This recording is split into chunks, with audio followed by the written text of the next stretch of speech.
네, 오늘은 야구가 있는 월요일입니다. 야구를 사랑하는 이들의 참견이 다시 또 시작이 됩니다. 여러분 안녕하십니까? 야구의 참견 권성욱입니다. 오늘도 저와 함께 합리적인 참견을 해줄 오늘 두 분입니다. 전준호 해설위원 그리고 KBS 김도환 기자와 함께하겠습니다. 안녕하십니까? 안녕하세요. 오늘도 야구 팬이라면 흥미롭게 지켜볼 주제를 가지고 오늘도 열심히 참견해 보도록 하겠습니다. 어느덧 9월 말입니다. 오늘 야구의 참견도 올 시즌 벌써 마지막 참견을 하게 되었습니다. 마지막 시간인 만큼 올 시즌을 정리해보는 시간을 오늘은 갖도록 하겠습니다. 올해 참 많은 이슈들이 있었는데 마지막까지 이슈가 발생이 되는 것 같습니다. 얼마 전에 또 감독 경질 이슈가 있었죠. 8경기 남겨놓고 NC가 감독을 교체를 했어요. 예, 좀 특이한 방식이었지만 어떻게 보면 예고된 경질이었다 이런 평가가 나오고 있고요. 지금 NC 다이노스가 4할 4푼대 승률 9위까지 추락을 한 그런 상황이기 때문에 표면상의 이유는 성적 부진이 맞고요. 맞아요. 그런데 이제 뭐 임단장이나 프런트들 이야기는 과정도 좋지 않았다. 뭐 여러 가지 이야기가 나오고 있습니다. 지금 성적을 보면 그 전반기에 8연패 기간이 5월 23일부터 31일까지 있었고요. 후반기에 11연패가 있었습니다. 이게 NC가 제일 위험했었고요. 그렇죠. 그리고 또 KT 위즈와의 3연전을 포함해서 5연패에 있어서 연패가 굉장히 이런 세 덩어리로 크게 있었는데 중간중간에 보면 7월에 이제 롯데자이언츠하고 NC 라이벌, 낙동강 라이벌 매치 때 고승민 선수한테 홈런 맞기 전에 김수경 코치가 그 강인권 감독한테 피처를 바꾸자고 했던 그 굉장히 씬이 유명한 짤이 있어요. 유명한 짤이죠. 그때 강인권 감독이 거부를 하자마자 말로 홈런을 허용했던 그런 게 이제 지상파 그 TV로 다 나가면서 그런 사건도 좀 있었고 그리고 중간중간 과정을 이제 NC에서 이야기를 하니까 이용찬 선수가 여름에요. 그 월 평균 자책점이 거의 뭐 20점 이상으로 치솟았을 때 중간으로 불펜에서 이제 그 문제가 생기니까 보직 변경을 너무 늦게 한 거 아니냐. 대처도 늦었다라는 이제는 뭐 이제 프런트에서 감독의 전술까지 지금 소위 얘기해서 마음에 안 들었다는 그런 이야기들이 나오고 있어서 좀 안타깝지만 어쨌든 예견된 경질 지금 고수순으로 가고 있습니다. 성적을 놓고 보면 아까 뭐 연패 덕조에 길었었고 성적을 놓고 보면은 경질은 뭐 어느 정도 사실은 예상이 됐던 부분이긴 합니다만은 시점이 시즌 8경기 남겨놓고 교체 경질은 좀 약간 이거는 좀 아니지 않나 이런 얘기도 사실은 많이 나오고 있습니다. 좀 너무 가혹한 건 아니냐 뭐 그런 얘기도 사실은 나오고 있고 그 얘기에 대해서는 구단은 일단 분위기 쇄신이라는 말을 했고요. 네. 그러니까 뭐 그 8경기 남겨둔 시점이요. 트레징 멤버가 소멸된 그러니까 그렇죠. NC 다이노스가 그렇죠. 5강 탈락이 확정될 때까지 오히려 구단 쪽은 기다려준 거다라는 입장입니다. 그러니까 올 시즌 내내 사실은 뭐 박건우 선수도 빠지고 여러 가지 부상도 있고 했지만 쉽지는 구단이 않았죠. 바라보는 높이와 그다음에 감독의 성과 그리고 이제 NC 다이노스라는 구단 자체가 워낙 그 본사 또는 이 NC 그룹의 입김이 크고 없다고 할 수 없거든요. 사기업이니까 뭐 어쩔 수가 없겠죠. 결정적이거든요. 그래서 이 그 그룹의 내에서의 시각도 좋지 않았던 거로 파악이 됩니다. 이제 뭐 경질 발표 났기 때문에 뭐 어쩔 수가 없는 거고 이제 그렇다면 다음 스텝을 어떻게 가져가야 될 것이냐. NC 다이노스가 원하는 앞으로의 방향성 뭐 이런 거는 어떻게 될 것이냐가 궁금할 것 같은데 아무래도 뭐 전준호 의원이 가장 잘 아실 거 아니에요. 어떻게 방향성은 어떻게 보세요? 감독에 대한 정권은 분명히 있습니다. 그리고 구단이 가고자 하는 방향성과 감독과 구단의 매칭이 정말 중요하겠지만 우선적으로 거기에 가장 잘 맞는 옷을 입은 감독님은 모시되 모든 정권을 감독님한테 주세요. 하지만 그 정권에 또 무거운 책임이 따르겠죠. NC 다이노스의 프런트는 사실 상당한 데이터를 가지고 있거든요. 그 그렇죠. 데이터를 기반으로 해서 IT 기업이니까. 네, 그렇습니다. 그래서 정말 제가 NC 다이노스 10년 이상 있으면서 거기에서 나오는 데이터가 정말 경기력에 엄청난 도움을 받았었거든요. 이런 걸 바라봤을 때 지금 새로운 감독의 얼굴은 가장 NC 다이노스와 가장 잘 매칭이 되는 그리고 현대적으로 어떤 카리스마형 감독보다는 어떤 데이터 야구의 어떤 습득력 그리고 이해력이 굉장히 좋으신 분 이쪽으로 방향이 흘러가지 않을까 그런 예상을 해봅니다. 알겠습니다. 과연 NC 다이노스가 내년 시즌 성적을 위해서 어떤 행보를 보여줄지 앞으로 또 기대를 해보도록 하겠습니다. 스토브리그가 벌써부터 재밌어질 것 같다는 생각이 듭니다. 그렇다면 이번 주 주제 여러분께 소개를 해드리겠습니다. 이번 주 주제입니다. 이번 주 주제는 2024 KBO 리그는 역대급 시즌인가가 이번 주 주제입니다. 자, 2024 시즌 역대급 시즌이라고 불릴 만한 시즌이었을까요? 저희가 이번 그 야구의 참견 마지막 주제로 역대급 시즌인가 이렇게 주제를 한번 붙여봤는데 역대급 시즌 맞다고 생각해서 어떻게 보세요? 역대급 시즌인가요? 저는 맞다고 봅니다. 천만 천만 관중 때문에. 관중 입장에 봤을 때 저는 맞다고 생각합니다. 전준호 의원은 어떻게 역대급 시즌인가요? 올해 역대급 시즌이죠. 역대급 시즌인가요? 정말 올 시즌은 시즌 개막과 함께 또 야구붐이 일어났고, 그렇죠. 그리고 전통적으로 우리 저 팬몰이 그러니까 관심도가 높은 그런 팀들이 초반에 어떤 순위 싸움에서 치고 나가면서 그렇죠. 또 팬몰이가 제대로 됐었고, 그리고 툴툴한 스타가 또 탄생을 했었고요. 맞아요. 예. 순위 경쟁도 아주 치열했었고, 맞아요. 여러모로 봤을 때 역대급 시즌이라고 볼 수가 있겠는데 여러 가지 이슈들이 많이 있었고 여러 가지 뭐 사건 사고도 있었고 또 기억에 남는 장면들도 굉장히 많았던 올 시즌이 아닌가 생각이 되는데 두 분은 어떤 장면이 좀 기억에 나세요?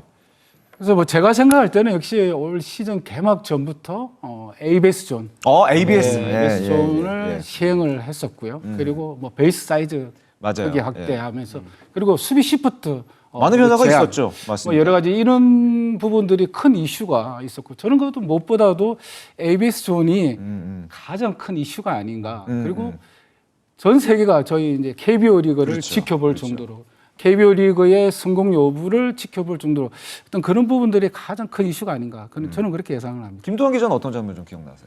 저는 이제 경기적으로 김도영 선수의 40-40 도전 이거 정말 뉴스 중에 뉴스고요. 맞아요. 우리가 이제 오전에 오타니 선수 이제 기사를 저희가 하도 쓰니까 이게 37, 39가 별로가 아닌 것처럼 자꾸 느껴지는데 오타니 52 하고 비교하시면 안 되고요. 김도영 선수는 한국 프로야구 출범 43년째 이거 어마어마한 스타가 나옵니다. 이제 20살 선수가 만들어낸 기록입니다. 예, 엄청난 기록. 그 ABS도 마찬가지, 김도영 선수 얘기도 마찬가지고 두 분 말씀대로 다 정말 기억에 남을 만한 장면들이 아니었나 생각이 되는데 올 시즌을 저희는 4가지 키워드로 나누어서 참견을 한번 해보도록 하겠습니다. 먼저 첫 번째 키워드가 되겠습니다. 첫 번째 키워드는 2024 시즌 리그의 역대급 변화가 되겠습니다. 올 시즌 아까 말씀해 주신 대로 ABS가 도입이 됐고 수비 시프트가 금지가 됐고 베이스 크기가 확대가 됐습니다. 경기 내적으로 아주 역대급 변화가 있었던 올 시즌이 아닌가 생각이 됐는데 대표적으로 ABS 도입을 꼽을 수가 있는 것 같습니다. 시즌 초와 비교를 했을 때 지금 현재 놓고 본다면은 적응을 했다고 보는 게 맞을까요? 그냥 인정하고 들어가는 거라고 생각을 하세요? 어떻게 보세요? 저는 둘 다 맞다고 생각을 해요. 자, 우리가 경기 초반에 시즌 초반에 보면요. 네. 타자들 입장에서 본인이 생각했던 스트라이크 존에서 완전히 벗어난 공들이 ABS 존을 통해서 스트라이크 판정을 받았잖아요. 그 삼진을 먹고 들어가는 타자의 표정을 보면은 정말 너무 어떻게 표정에서 억울하다는 그런 어떤 표정, 그리고 어이없다는 표정이 분명히 있었거든요. 그리고 마운드에서 그 공을 던진 투수도 정말 그 아주 드러내면서 웃지는 못했지만 이게 삼진이야라는 표정도 있었고요. 하지만 이게 시즌이 거듭될수록 이제는 선수들이 그 스트라이크 존을 적응하기 시작했어요. 적응했다. 네, 타자들 입장에서. 그러면서 또 타자들이 투수를 공략하기 시작했고요. 근데 ABS 존은 타자들보다 투수 파트에서 좀 더 힘들지 않았나. 그러니까 그게 왜 그러냐면요. 과거에 우리가 ABS 존이 존재하기 전에는 좌우 커멘트가 좋은 투수들이 좋은 어떤 성적을 남겼었잖아요. 그렇죠. 어떻게 보면 공을 낮게 던져야 되고 좌우 커멘트를 활용을 했는데 ABS 존은 상하를 잘 조정하는 투수들이 정말 유리하거든요. 그러면서 투수들도 사실 경기 초반부터 중반까지 타자들이 ABS 존에 적응한 후에는 좀 난타를 많이 당했었거든요. 그러면서 커브볼을 던지는 브레이킹볼 던지는 투수들이 유리했었고요. 그리고 백도어 슬라이더 그리고 ABS 존 하이존을 집중적으로 공략하면서 투수들도 이제 ABS 존에 적응을 했다. 저는 그렇게 생각을 합니다. 저는 최대 수혜자 아까 커브 말씀하셨죠? 네. 저는 임창규라고 생각합니다. 최대 피해자는 아까 좌우폭 말씀해 주셨는데 고영표가 아닐까. 제 생각에는 그래서 임창규 선수 기록을 살펴봤더니 커브가 지난해에 비해서 확실히 늘어났어요. 그리고 승부처에서 투스라 이후에 승부처에서 커브의 비율이 눈에 띄게 늘어났던 임창규 선수입니다. 올해 임창규 선수 성적이 상당히 괜찮은데 저는 ABS에 어느 정도 좀 임창규 선수가 잘 대비를 했고 잘 적응한 것이 아닌가 좀 그런 생각이 들더라고요. 예. 커브볼도 보니까 임창규 선수는 110kg짜리 커브볼에 또 80kg대의 커브볼도 던져가면서 그렇죠. 최대한 LBS를 적응한 투수라고 그렇게 볼 수 있어요. 그렇습니다. 그리고 저는 최대 피해자 중에 한 명 류현진 선수가 아닌가. 아 유현진 선수, 네. 그럴 수 있죠. 맞아요. 원래 좌우 맞아요. 커멘트를 맞아요. 가져가는 투수인데 맞아요. 정말 힘들었을 겁니다. 맞습니다. 예. 김광현 선수도 조금 김광현 선수도 힘들었죠. 힘들었을 것 같아요. 맞아요. 김광현 선수도 역시 슬라이더로 좌우 폭을 맞습니다. 공략하는 맞아요. 선수다 보니까 어떤 분이 ABS를 보고 이런 얘기를 하시더군요. 이 시즌이 좀 어느 정도 한 시즌 정도 지나고 나니까 공정한지는 모르겠는데 공평한 거는 같다. 굉장히 많은 의미가 담긴 그런 얘기가 아니었나 생각이 되는데 그 ABS가 도입이 되면서 저희가 시즌 초에도 스트라이크 존 변화에 대해서 좀 언급을 했었죠. 그리고 그 뭐 많이 보여드렸죠. 스트라이크 존 변화된 부분 뭐 네, 많이 그렇죠. 보여드렸었는데 시즌이 마무리되는 시점에서 보니까 기록적으로는 과연 어떤 변화가 있을지 한번 살펴보도록 하겠습니다. 지금 스트라이크 비율도요. 63%하고 63.3%, 0.3%포인트 차이밖에 나오지 않고요. 루킹 스트라이크도 17.6, 17.6 동일합니다. 타석당 수구수 3.91, 3.90, 이거 뭐 0.01개 차이고요. 타석당 삼진 18%, 19%, 1%포인트 차이고요. 볼넷 역시 9%로 동일하기 때문에 이게 이제 겉으로 드러나는 거는 큰 차이는 없었다. 대신 야구 팬들이 느끼기에는 정말 조금 전에 말씀하신 대로 공평한 것 같다. 이런 느낌이 드는 것 같습니다. 말씀해 주신 대로 기록적으로는 뭐 두드러진 변화는 없었습니다만은 공평하다는 측면에서는 굉장히 팬들에게는 어쨌든 긍정적인 평가를 받았던 건 사실인 것 같아요. 그러니까 심판이랑 스트라이크 존 가지고 싸우고 이런 모습 안 보니까 너무 좋았다는 얘기는 굉장히 많이 나왔습니다. 예. 요즘 젊은 친구들은 공정하고 공평은 굉장히 민감합니다. 굉장히 민감합니다. 그리고 이제 저희가 보면은 경기 끝날 때마다 진 팀들은 주심 탓을 하고 이런 경우가 굉장히 많아요. 그렇죠. 맞죠. 올 시즌은 뭐 주심 보고 나서 욕 먹었던 심판이 아무도 없지 않습니까? 그거 하나만으로도 맞아요. 그리고 뭐 누구누구 퇴근콜 뭐 이거 맨날 올라오잖아요. 사실은 저도 그게 안타까웠었는데 그거 하나 없앤 것만으로도 허구현 총재님, 제가 저번 주에 전화를 못 받아서 죄송합니다. 허구현 총재님 진짜 잘하신 것 같고요. 제가 이제 지금 사실 이거를 제가 6개월 넘게 좀 취재해 보면서 제가 이제 관심 가지고 있는 거는 지금 선수협 사무총장까지 해서 미팅을 정기적으로 계속 하고 있거든요. 왜 하고 있느냐?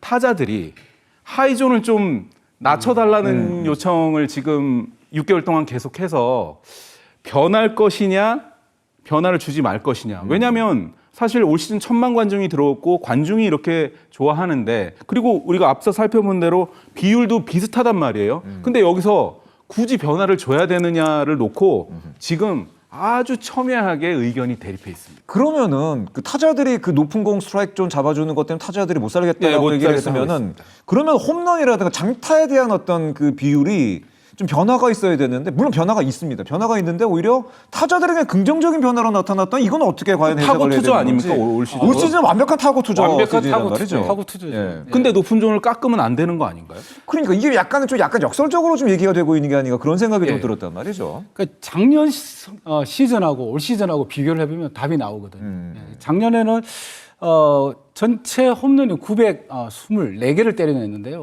올 시즌에는 1,380개를 지금 때려내고 있거든요. 퍼센테이지로 보면은 거의 50%가 와, 늘어난 거예요. 이거 맞아요. 엄청나게 늘어난 겁니다. 이거. 예. SSG 홈런이 125개죠. 근데 올 시즌에 보면은 팀 홈런이 삼성, NC, 기아, SSG 포함해가지고 지금 전체적으로 네 팀이 팀 홈런을 넘어섰고요. 이런 부분에 봤을 때 올 시즌하고 작년 시즌하고의 어떤 장타력 그리고 오페스도 작년에 7할 1푼 1이었는데 올 시즌은 7할 7푼 1이거든요. 그래서 저는 이제 역시 그 홈런과 장타에 대한 어떤 공인구에 김동환 기자 말씀하셨지만은 공인구가 이제 바뀌지 않는다면 어떻게 보면은 내년 시즌에도 계속 이런 타고 투자가 계속 가지 않을까 그런 예상을 해봅니다. 그 전준호 의원이 얘기했던 것처럼 23년도 지난해 전체 홈런이 924개였고 올해 현재까지 1,380개 그러니까 49.4% 거의 50%가 늘어났고 그렇죠. 장타율을 보니까 23년도에 3할 7푼 4리였는데 올 시즌에 4할 2푼이 4할 2푼입니다. 예. 이거 엄청나게 늘어난 건데 과연 그러면은 바뀐 거로 봤을 때 공인구냐 아니면 ABS 때문인 거냐 투수가 갑자기 뭐 작년이랑 올해 완전히 달라졌을 수 있는 것 같지는 않고 그럼 둘 중에 하나 공인구 아니면 ABS라는 얘기인데 그럼 공인구는 그러면은 문제 없다라고 KBO는 생각을 KBO가 한다면 공식적으로는 제가 오늘 들어오기 전에 다시 한번 확인했는데 공인구 문제 없습니다. 그대로 갈 겁니다라고 했고요. ABS는 지금 첨예하게 붙어 있다라고 얘기를 했는데 그러면 결국 하이존에 관한 논의를 다시 한번 해봐야 된다는 얘기가 아닌가 저는 생각이 들어요. 뭐 물론 모 투수 코치는 저한테 그런 얘기는 했어요. 하이존이 남아서 투수들이 하이존을 노리다 보니까 그러니까 오히려 장타를 맞는다. 구위가 떨어지는 피처들은 이제 홈런을 맞는다. 그 얘기도 많이 하죠. 그 얘기도 맞거든요. 예. 이게 굉장히 복잡하기 때문에 지금 아마 허 총재께서 아마 굉장히 복잡하실 것 같아요. 이게 이제 주체가 KBO가 하는 거거든요. 선수들의 의견을 받아들이긴 하지만 여러 가지 뭐 지혜를 모아서 할 건데 과연 ABS를 윗부분을 깎아서 줄일 건지 줄인다면 이거 저는 타고 투자가 더 심해질 것 같은 그런 좀 직관적인 생각이 들거든요. 예. 그러니까 제가 지금 현장에 이제 중계를 나가면 선수들하고 이런 대화를 나누잖아요. 그 선수들이 그 타격할 때 볼에 대한 탄성, 이 탄성 강도가 역시 작년 시즌하고는 좀 다르다. 그 얘기를 좀 많이 접했었고요. 그러다 보니까 선수들이 결국은 스윙의 어떤 메커니즘이 바뀌는 거예요. 어떤 타구를 띄울 수 있는 발사 각도를 조금 바꾸고 그리고 과거에 어떻게 보면은 좀 컨택 위주로 가져갔던 것을 좀 더 스윙을 강하게 하면서 타구 비거리를 늘리는데 기술적으로 그것도 조금씩 변화를 가져오거든요. 그렇기 때문에 내년 시즌에는 좀 더 어떤 이 홈런의 맛을 장타에 대한 맛을 느꼈던 타자들이 좀 더 공격적으로 가지 않을까 그런 생각을 해봅니다.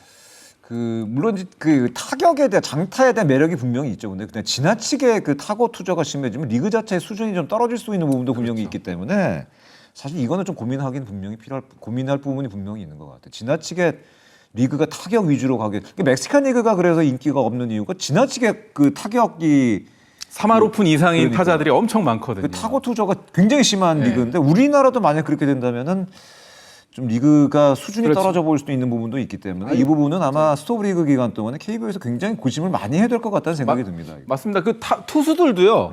낮은 공 안 잡아주는 거에 대한 불만이 ABS에 분명히 있거든요. 이거는 타자의 의견, 투수의 의견, 이건 합리적인 의견을 찾기 위해서 다각도로 좀 들어봐야 될 것 같은데요. 알겠습니다. 타고 투자에 관한 얘기 그리고 이제 ABS와 과연 이것이 연관성이 있겠느냐 뭐 이런 것들을 한번 저희가 얘기를 해봤는데 뭐 저희가 지금 갖고 있는 데이터만으로 결론 내리기는 어렵겠습니다만은 KBO 안에서 아마 여러 가지 논의가 스토브 리그 기간 동안에 많이 있을 것 같고 내년 시즌에 좀 좋은 어떤 그 대답을 해결책을 좀 내놨으면 좋겠다 뭐 그런 생각이 좀 들었습니다. 베이스 크기 확대된 것도 굉장히 리그에 영향을 좀 줬다고 봐야겠죠. 도루가 확실히 늘어났습니다. 네, 이제는 뭐 도루의 시대가 확실히 도래했고요. 맞습니다. 저희가 한 넉 달 전에 우리 정 코치님이랑 했잖아요. 60도루 이상 분명히 맞아요. 나올 네, 거라고 네, 했는데 뭐 맞습니다. 증명이 됐고요. 저희들 네. 예상이 맞았어요. 맞아요. 뭐 기록적으로 봐도요. 전체 도루가 2023년에 1,040개에서 지금 올 시즌 1,121개로 뭐 어마어마하게 늘었고요.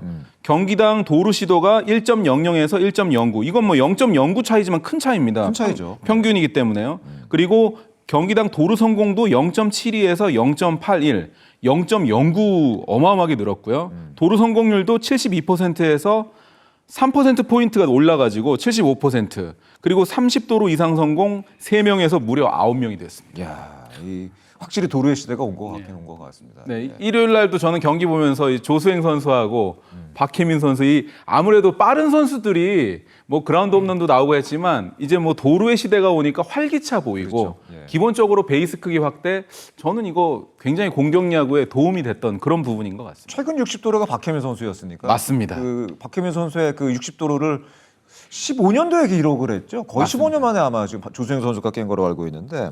근데 내년 시즌에 지금 피치클락 얘기 나오고 있잖아요. 그렇죠. 이게 미국에서 피치클락에 대한 그 결과가 여러 가지 결과들이 많이 나오고 있는데 그 중에 하나도 역시 도루에 관한 얘기가 되고 있습니다. 내년에 만약에 피치클락이 도입이 되는 것이 뭐 확정이 됐는지 아니면 아직도 좀 논의를 해봐야 되는지 모르겠습니다만은 만약에 피치클락마저 도입이 되면 도루가 더 늘어날 가능성도 있지 않을까라는 생각이 듭니다. 사실은. 네. 저도 그 문제 때문에 최근에 뭐 행사 갔었다가 총재님하고 이렇게 어떻게 만나서 그 피치 클락에 대해서 한번 질문을 한번 던져봤는데요. 내년 시즌에 피치 클락이 도입될 가능성이 굉장히 높다라고 말씀을 하셨고요. 근데 이 피치 클락이 도입이 되게 되면 투수들이 그 시간 안에 공을 던져야 되기 때문에 주자들이 움직이기가 상당히 좋아지거든요.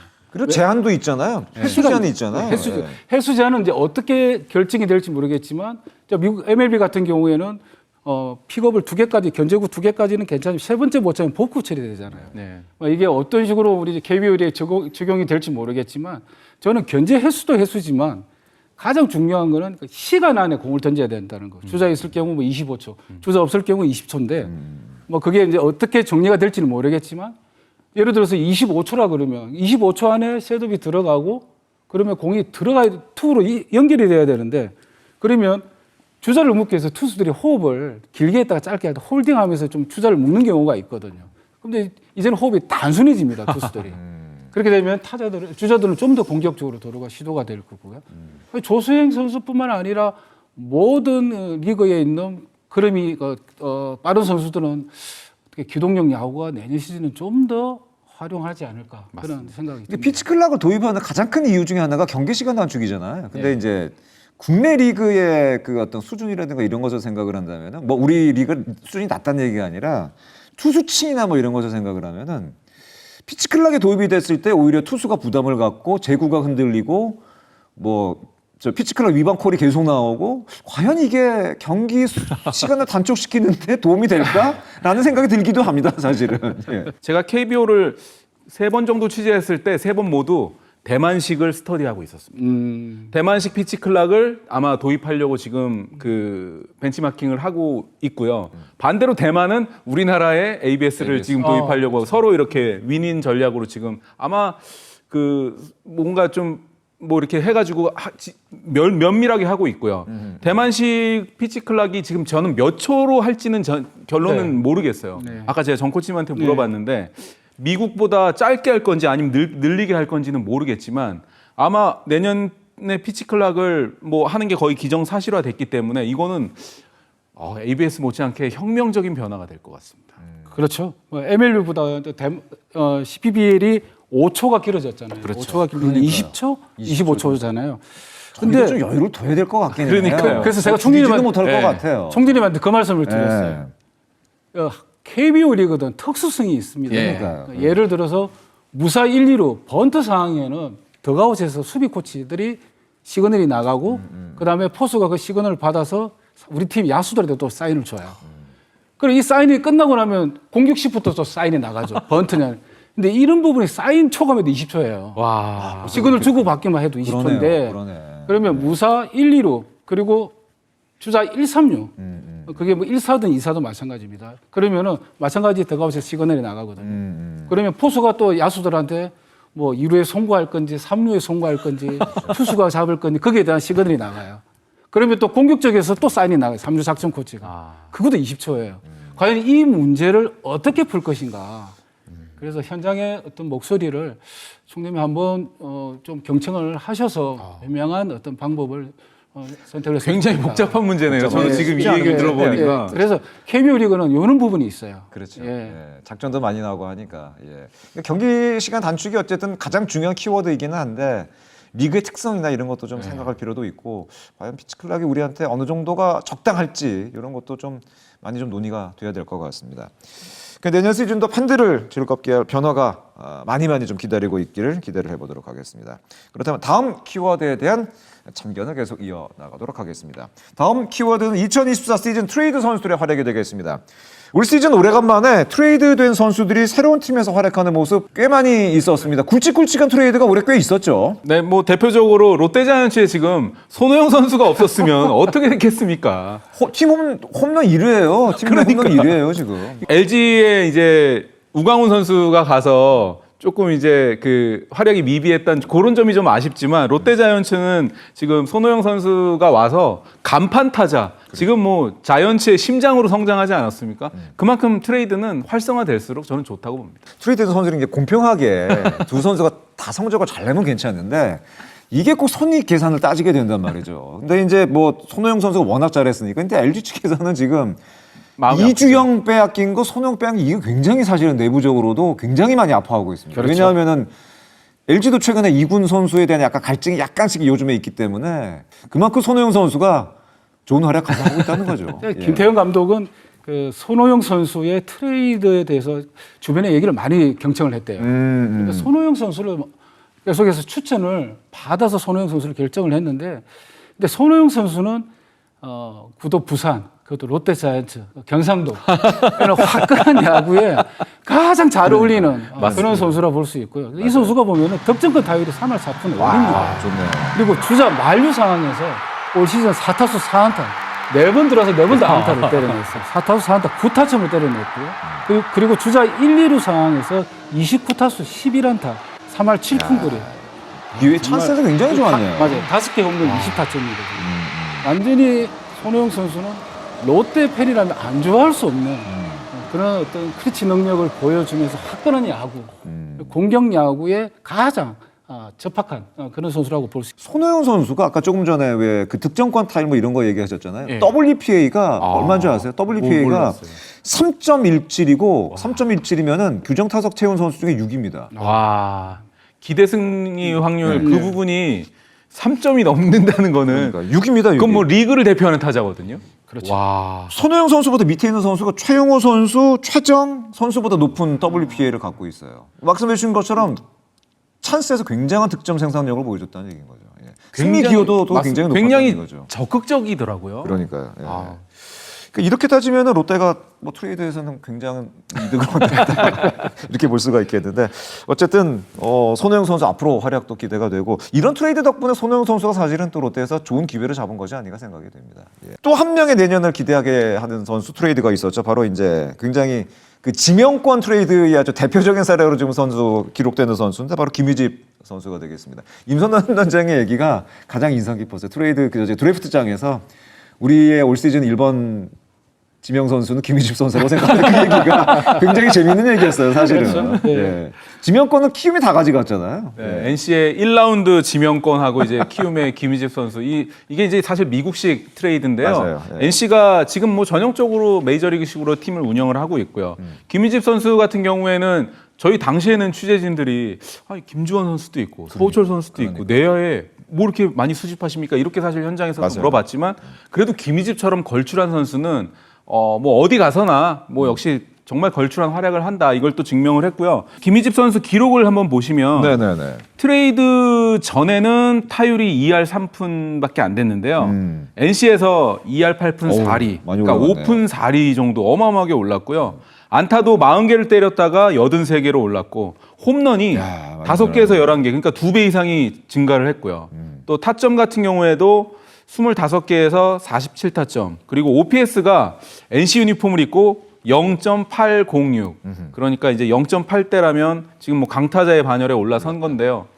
물론 1라운더가 아깝다라고 생각하시는 분들도 계시겠지만 그래도 김희집 선수 정도라면 충분한 뭐 딜을 했다 이렇게 평가를 할 수 있고요. 좀 마음 아픈 얘기지만 우리가 이제 초반에 얘기했듯이 MC 임 단장의 입장에서는 강윤건 감독 재임 시절에 김주원 선수가 물론 그 정도부터 이렇게 성장을 했지만 김희집 선수를 트레이드 해와야 됐을 만큼 뎁스가 약해졌다라는 게 경질 사유 중에 하나가 분명히 저는 있었을 거라고 생각이 됩니다. 그러니까 NC가 중간에 최근에 1, 2년 사이에 성장한 선수가 없거든요. 그러니까 김희집 선수가 와서 그나마 좀 해결을 해줬다 이렇게 봐야 될 것 같습니다. 그렇습니다. 뭐 김지수 선수는 내년에도 좀 기대를 해봐야 될 것 같습니다. 그리고 또 키움이 아까 말씀드린 대로 또 많이 좋은 선수 많이 뽑았잖아요. 맞습니다. 두 팀 모두 어떻게 보면 뭐 손해보는 장사는 아니었다는 뭐 그런 생각이 들기도 합니다. 이렇게 신진급 선수의 트레이드가 있었다면 베테랑 선수 트레이드는 사실은 깜짝 놀랐습니다. 이 트레이드는 굉장히 좀 쇼킹한 트레이드였었죠. 바로 박병호와 오재일 선수 트레이드였습니다. 사실은 이제 이거는요. KT와 삼성 얘기가 좀 많이 달라가지고 제가 뭐라 말씀드리기가 어려운데 KT 프런트들은 가끔 저한테 뭐 그럽니다. 이게 저희한테는 트레이드가 맞는 건지 모르겠습니다. 약간 이럴 정도로. 아 그래요? KT하고 박병호 선수가 당시에 좀 갈등 아닌 갈등이 좀 있었거든요. 이건 이제 다른 트레이드하고 다르게 박병호 선수와 KT 구단 간에 조금 잡음이 있어서 발생했던 그런 트레이드였고요. 출전 시간 뭐 이런 거 가지고 얘기가 많았잖아요, 그 당시에. 근데 뭐 어찌됐든 뭐 프로는 결과로 말하는 거니까 그러니까요. 박병호 선수 지금 사자 유니폼 입고 성공한 거 아니겠습니까? 아 그럼요. 네. 예. 저는 뭐 충분한 좋은 트레이드였다 이렇게 보고 있습니다. 박병호 선수의 그 삼성 트레이드 이후에 경기를 보니 72경기 나왔고 타율은 뭐 2할 4푼대였습니다만은 홈런 18개, OPS가 0.839 정도면은 완벽한 뭐 삼성 라이온즈 대표적인 타자로 거듭났다고 볼 수가 네. 있는 거죠. 예. 오지일도 마찬가지입니다. 오지일도 트레이드 이후에 KT에서 8개 홈런, OPS가 0.723이니까 오지일도 거퍼로서 어떤 그 팀에 도움이 됐다고 사실은 볼 수가 있겠습니다. 야, 이거는 거의 윈윈 트레이드 같은데요. 그렇죠. 맞습니다. 특히 박병호 선수 같은 경우에는 굉장히 좀 인상에 남을 만한 결정적인 홈런들이 많았었기 때문에 삼성 라이온스가 올 시즌 가을 야구 가는데 어느 정도 역할을 했다고 분명히 봐야 될 것 같습니다. 저는 박병호 선수 그 포스트 시즌에 2019년도에 LG와의 경기에서 또 저는 그 당시에 그 LG의 김대현 선수가 8회 1사후에 투런 홈런을 때려서 동점 후에 연장 승부에서 그렇죠. 끝내기 점수를 뽑아내서 그때 승리를 가져갔던 그런 또 흐름을 가져오는 그렇죠. 박병호 선수는 그런 것 같아요. 포스트 시즌은 어떤 큰 감방으로 어떤 흐름을 완전히 바꿀 수 있거든요. 예. 그런 역할을 해주는 선수. 저는 그렇게 보고 있습니다. 삼성 라이온스가 이제 플레이오프 그 직행을 확정을 지었는데 박병호 선수가 이제 플레이오프에서 과연 어떤 모습을 보여줄지 말씀해 주신 대로 그런 결정적인 어떤 홈런들이 나올지도 한번 지켜봐야 될 것 같습니다. 네, 올 시즌 바뀐 팀에서 적응을 완벽하게 마치고 활약을 보여준 선수들을 만나봤습니다. 내년 시즌에도 트레이드가 또 어떤 변수가 될지 흥미롭게 지켜보도록 하겠습니다. 다음은 올 시즌 가장 뜻깊은 키워드를 만나보겠습니다. 2024 시즌 1000만 관중 시대입니다. 그야말로 흥행 역대급 시즌이었습니다. 프로 스포츠 사상 최초였죠. 1000만 관중은. 네, 뭐 최초이고요. 이게 말이 1000만이죠. 그렇죠. 단일 프로스포츠 종목에 우리나라가 인구가 지금 5천만 뭐 안팎 뭐 이렇게 되는데 5명 중에 1명 뭐 이제 산술적이지만 그렇죠. 예. 야구장을 왔다 갔다 이건 뭐 대한민국의 뉴스 중에 뉴스였다. 저는 이렇게 보고 있습니다. 1000만 관중이 야구장을 찾으면서 구단들의 흥행 수입 또한 굉장히 많이 늘어났다고 좀 소개가 되고 있습니다. 지난 시즌과 비교했을 때 확실히 늘어난 부분이 분명히 있어요. 예. 네, 10개 구단 관중 입장 수익이 무려 1,505억 원이고요. 매진 200경기 이상 달성, 매진율 29.2%. 그러니까 10경기 중에 거의 3경기가 매진이 되는 이건 뭐 어마어마한 거고요. 티빙 시청자 수가 1억 명. 대단한 것 같고요. 지금 2024년 입장 관중을 일단 보시면 팀 순위별로 저희가 정리를 했는데요. 기아가 117만 명, 삼성이 127만 명. 삼성이 어마어마하게 늘었습니다. 이 두 팀이 관중 신기록이고요. 그리고 LG 트윈스가 128만 명, 이게 최다 관중이고요.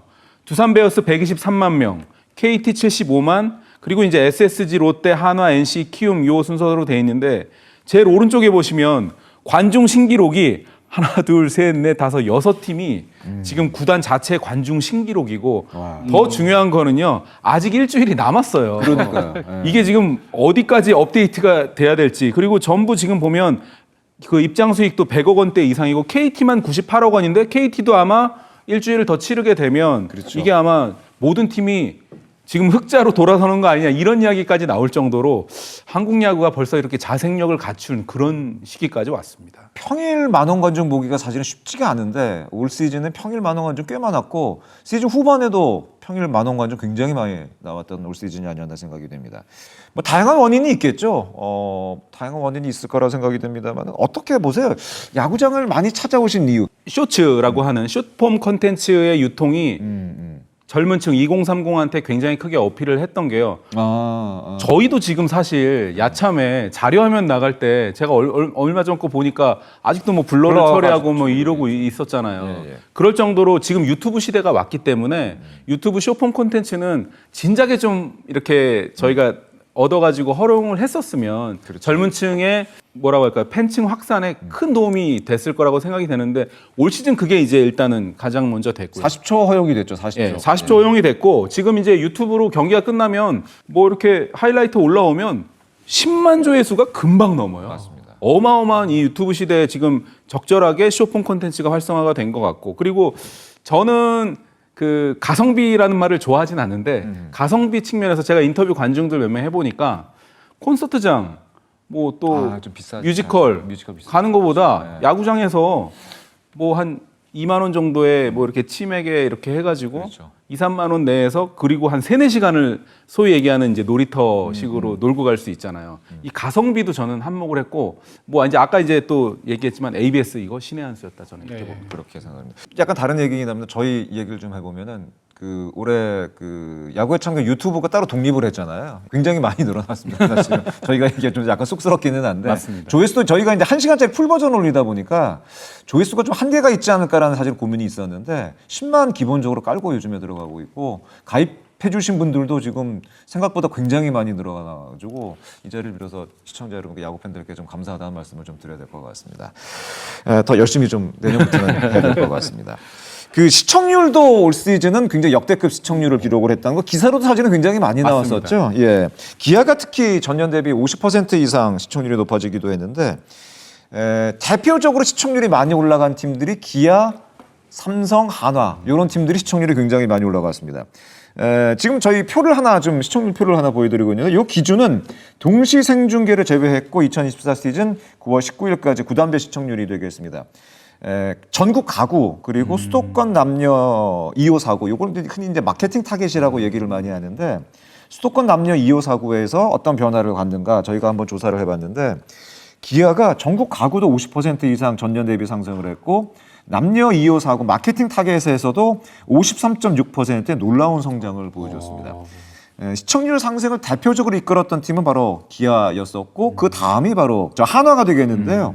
한화가 33.6%의 가구 성장률 그리고 수도권 마케팅 타겟에서도 31.2%의 성장을 보였습니다. 삼성은 더 놀랍습니다. 마케팅 타겟에서 무려 59.2%의 시청률 상승이 일어났으니까 삼성의 올 시즌 그야말로 정말 대박이었다고도 볼 수가. 아까 저희가 그 관중수 기록도 얘기를 했잖아요. 시청률 역시도 뭐 기아가 탑티어긴 합니다만 삼성도 올해 기아 못지않게 상승을 했다 그렇게 볼 수가 있겠습니다. 그 한화 같은 경우에는 아까 그 관중수 봤을 때 관중 기록도 그렇고 그 기아 삼성에 비해서 약간 좀 적어 보이긴 합니다. 그 구장 사이즈 때문에 약간 이런 거는 나올 수가 있겠죠. 그런데 그렇죠. 내년에 신구장 들어가잖아요. 내년에도 한화가 만약 좋은 성적 내고 올 시즌처럼 또 열심히 하는 모습 보여주면은 내년에 관중 하나는 또 한번 기록 세울 수도 있겠습니다. 네. 이거 한화 기록을 제가 잠깐 말씀드리면 한화가 무려 44번 매진 기록했고요. 엄청났죠. 입장 수익이 작년보다 47% 증가한 119억 원 기록했고요. 삼성 홈 관중 동원 이제 삼성은 이제 아까 1위를 말씀드렸지만 삼성 못지않게 한화 이글스도 지금 그 어마어마한 성과를 올렸는데 물론 이제 5강에서는 좀 멀어졌지만 제가 프런트 인터뷰했을 때 이 얘기를 하시더라고요. 올 시즌 한화는 일단 흥행 면에서는 뭐 120% 성공이었고 그리고 구단 자체적으로 이제 그룹에서도 그 대전에 어떤 명물이 있느냐, 대전에 어떤 컨텐츠가 있느냐를 봤을 때 야구하고 성심당 이 두 가지가 예, 이 두 가지가 완전히 자리를 잡아서 실제로 그 야구장하고 한 15분, 25분 요 정도 거리라고 걸어서도 해요. 갈수 있는 예, 거리죠. 그래서 뭐 낮 경기를 하면 야구를 본 다음에 성심당을 가고 하나씩 다 들고 다니십니다. 그 전에 야간 경기를 하면 이 두 가지가 사실은 패키지처럼 해서 맞아요. 외국 관광객들이 이제 대전을 찾아도 이 두 군데를 찾을 정도로 해서 복원해주는 사업도 생겼어요. 맞습니다. 그 빵부터 복원해주는 사업. 그만큼 한화 이글스라는 게 이제 완전히 브랜드, 아. 컨텐츠로 자리를 잡은 그런 상황인 것 같습니다. 내년에 이제 신구장 가게 되면 이것도 아마 폭발적으로 늘어날 가능성이 굉장히 높다고 볼 수가 있겠습니다. 말씀해 주신 대로 한화가 이제는 어떤 대전의 어떤 브랜드가 된 것이 아닌가 그런 생각이 들어요. 새로운 야구장을 들어가게 되면 또 새로운 팬층이 유입이 되고. 그럼요. 이 새로운 야구장에 하나 이글스가 올 시즌에 많은 사례를 새로운 야구장으로 이동하면서 얼마만큼 새로운 팬을 유입을 시키냐. 결과적으로 이 성적이잖아요. 맞습니다. 근데 올 시즌에 김서현 그리고 건광민이라는 선수 저 이번에 시즌 막판에 최근에 잘하죠. 예, 그래서 저는 상당히 그 선수의 발전 가능성 내년 시즌 정말 기대가 되고요. 그리고 김서현 선수도 정말 올 시즌에 어려워하던 제구력을 잡으면서 그렇죠. 어떤 강한 볼을 던지는 한번 그 얘기를 전해드렸거든요. 그 김경문 감독이 올 시즌 마치면 정말 마무리 캠프 때 정말 지옥 훈련을 예상하고 계시더라고요. 그리고 내년에 새로운 야구장에 그래요. 가기 전에 네. 좀 더 팀을 단단하게 만들려고 하는 그런 모습을 엿볼 수 있었습니다. 알겠습니다. 그 시즌 초 류현진 선수의 컴백이 야구 팬들의 관심을 모았다면 시즌이 시작된 이후 진행되면서는 슈퍼스타가 올 시즌 탄생이 되었습니다. 그야말로 슈퍼스타의 탄생이 야구 팬들의 발걸음을 야구장으로 옮기게 한 것이 아닌가 생각이 되는데 김도영 선수 올 시즌 정리하면서 얘기 안 할 수가 없죠. 예. 그야말로 슈퍼스타의 탄생이었다고 볼 수가 있겠습니다. 예. 뭐 시작부터 남달랐죠. 맞아요. 예, 예. 뭐 월별 10개 홈런, 뭐 10개 도루 최초로 달성을 했었고요. 그리고 22시 클럽도 상당히 빠른 시일에 달성을 했었고 그 무엇보다도 30 홈런, 30 도루를 최연소 그리고 최소 경기에 달성을 하면서 어떤 팬들에 대한 어떤 포커스를 한 몸에 받았죠. 그리고 기아 타이거즈가 동달아서 함께 1위로 계속 질주하면서 그래서 저는 이렇게 생각합니다. 우리가 그 극장에 영화를 한 편 보러 가도 주연 배우에 따라서 관객 수가 달라지잖아요. 1000만 관중의 주연 배우인 거죠. 1000만 관객의 주연 배우인 그렇습니다. 거죠. 예. 그래서 김도영이라는 상품이 어떻게 보면 KBO 무대에 정말 단단하고 그리고 내구성이 강한 스토리를 지닌 그런 슈퍼스타가 탄생되었다. 그리고 이번 30, 30을 뛰어넘어서 40, 40 클럽에 그렇죠. 도전을 하고 있는데요. 맞아요. 자, 이런 부분들도 팬분들이 이게 기아 타이거즈의 팬뿐만 아니라 다른 야구를 좋아하시는 모든 팬분들이 김도영 선수의 40, 40 클럽에 대한 관심 그리고 공감대를 같이 형성하면서 어떻게 보면 이런 부분들이 프로야구의 붐을 일으키지 않았을까. 저는 그런 생각이 듭니다. 내년 시즌에도 김도영 선수에 이어서 팬들을 열광하게 하는 슈퍼스타가 또 한 명 더 탄생되기를 또 기대를 하도록 하겠습니다.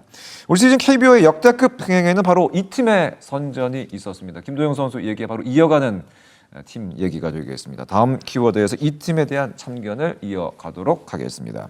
2024 시즌의 왕자 기아 타이거즈. 저희가 몇 주 전 기아의 정규 시즌 우승 확률에 대해서 참견하기도 했었는데 정규 시즌 우승은 뭐 무난하게 확정을 지었습니다.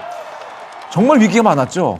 정말 위기 관리라는 것을 느끼게 했던 올 시즌 기아 타이거즈가 아닌가 생각이 됐는데 정말 큰 위기를 많이 넘겼습니다. 현장에 있는 스태프들이 가장 어려워하는 게 투수들이 무너지면 굉장히 어려워하잖아요. 시즌 초반에 윌크로의 부상, 그렇죠. 그리고 뭐 믿었던 이효리 선수까지 시즌에 아웃이 됐었고요.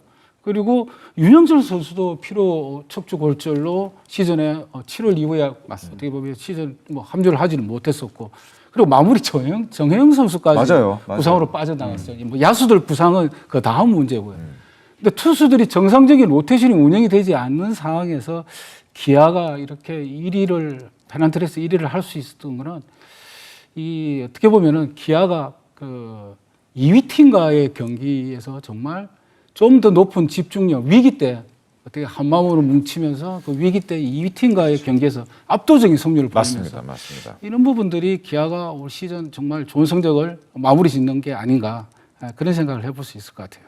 비결이 어디에 있었을까요? 이범호 감독의 뭐 리더십 아니면 김도영 슈퍼스타의 탄생 아니면은 아까 지금 말씀해 주신 것처럼 2위와 경쟁에서 어떤 뭐 놀라운 집중력 뭐 여러 가지 다 있을 수가 있겠는데 어떤 게 가장 큰 비결이었다고 생각하세요?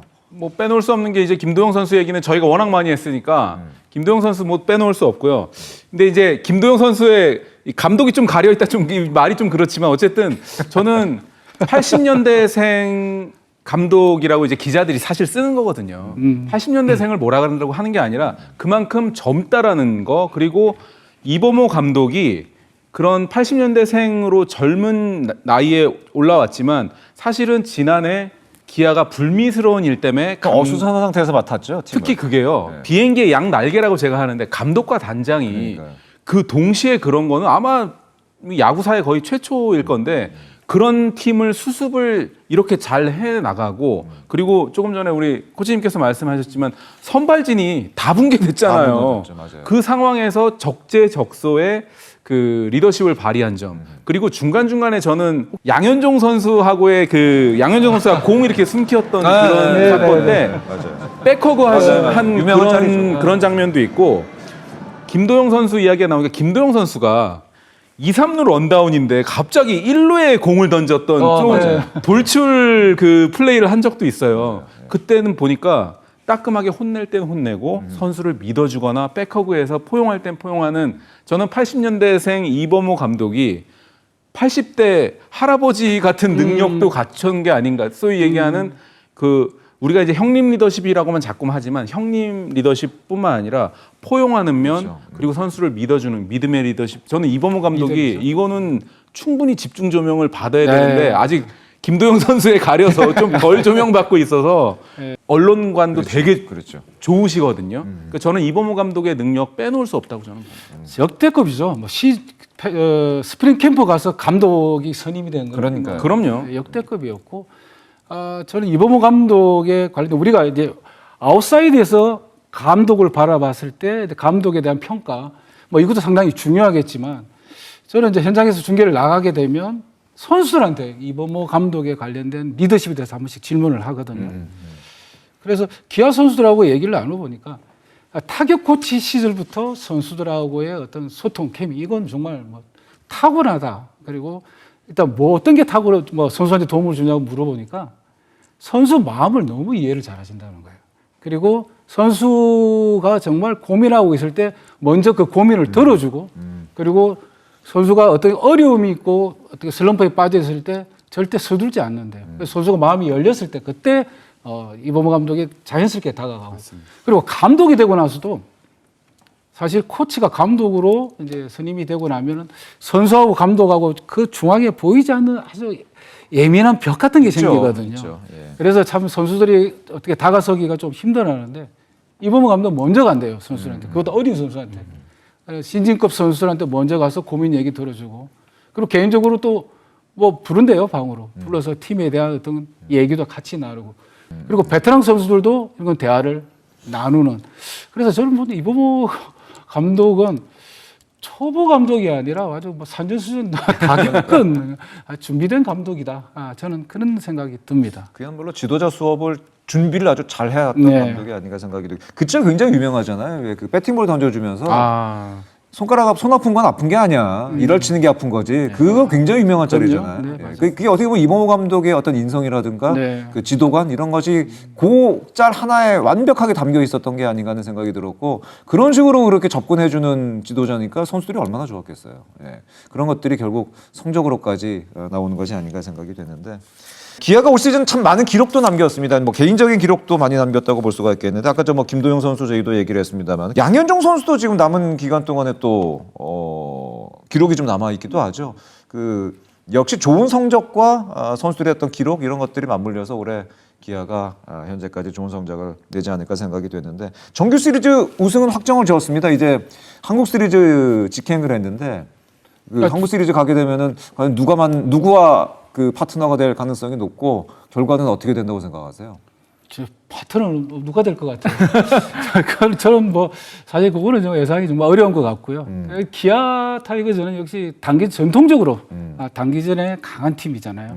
그래서 분명히 이번 한국 시리즈도 명성부가 일어날 것이라는 건 저는 예상을 할 수 있을 것 같고, 근데 무엇보다도 에이스 제임스 네일 선수의 복귀가 과연 어떻게 이루어질까? 예, 그리고 어떤 몸 상태로 건강한 모습으로 마운드에 올라와서 본인이 가진 퍼포먼스를 보여줄 수 있을까? 그런 게 사실 기아 타이거즈의 두 변수라면 변수가 될 수 있을 것 같고요.